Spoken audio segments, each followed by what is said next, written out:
এবার ইরানকে ক্ষেপণাস্ত্র খাতে আরও শক্তিশালী করে তুলবে চীন। সবকিছু ঠিক থাকলে এমনটাই হতে চলেছে। এ বিষয়ে চুক্তিও নাকি চূড়ান্ত। আর যদি তাই হয়, তবে ইরান হয়ে উঠবে মধ্যপ্রাচ্যের অপ্রতিরোধ্য শক্তি।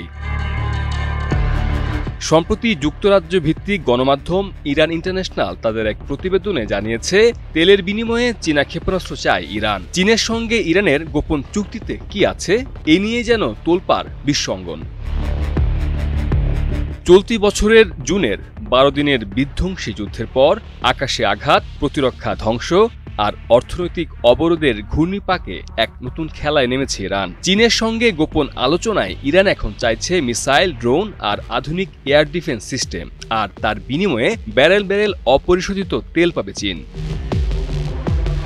ইরানের সর্বোচ্চ প্রতিরক্ষা বাহিনী IRGC ইতিমধ্যে আলোচনা শুরু করেছে চীনের বেইজিং ভিত্তিক কোম্পানি হাউকুন এনার্জি গ্রুপের সঙ্গে। এই কোম্পানির কাছ থেকে ইরান প্রায় $1 বিলিয়ন সমপরিমাণ অর্থ পাবে, আর সেই অর্থ পরিশোধ করতে তারা এখন প্রস্তুত, তবে তা অস্ত্র দিয়েই। ইরানের উচ্চ পর্যায়ের সামরিক প্রতিনিধি দল সেপ্টেম্বর মাসে চীনে গিয়েছে এবং যেখানে হাউকুনের কর্মকর্তাদের সঙ্গে বৈঠক করে ওয়েল ফর আর্মস চুক্তির খসড়া তৈরি হয়।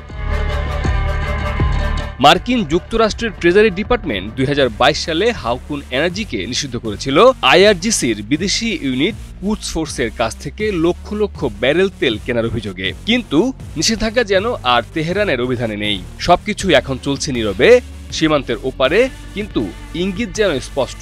ইরান তার ধ্বংসপ্রাপ্ত প্রতিরক্ষা ঘাঁটি আবারও পুনর্গঠন করছে, আর এবার তা হবে আরও আধুনিক, আরও শক্তিশালী, আরও কৌশলগত। 12 দিনের যুদ্ধে ইরানের অন্তত 70টি এয়ার ডিফেন্স সিস্টেম ধ্বংস হয়েছিল। তখন থেকেই ইরানের অগ্রাধিকার প্রতিরক্ষা পুনর্গঠন। কিন্তু ইউরোপীয় দেশগুলোর চাপানো নতুন UN স্ন্যাপব্যাক স্যাংশনস ইরানের জন্য অস্ত্র কেনাবেচা পুরোপুরি নিষিদ্ধ করে দিয়েছে।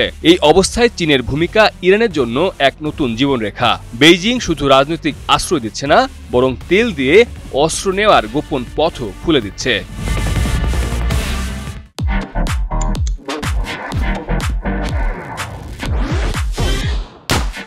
ইরান ও চীনের এই নতুন তেল অস্ত্র সমীকরণ কেবল অর্থনৈতিক নয়, বরং এটি এক রাজনৈতিক ঘোষণা, যা যুদ্ধবিধ্বস্ত, অবরুদ্ধ, তবুও মাথা উঁচু এক রাষ্ট্রের পুনর্জাগরণের প্রতীক। মির্জা রকিবুল হাসান, নিউজ 24।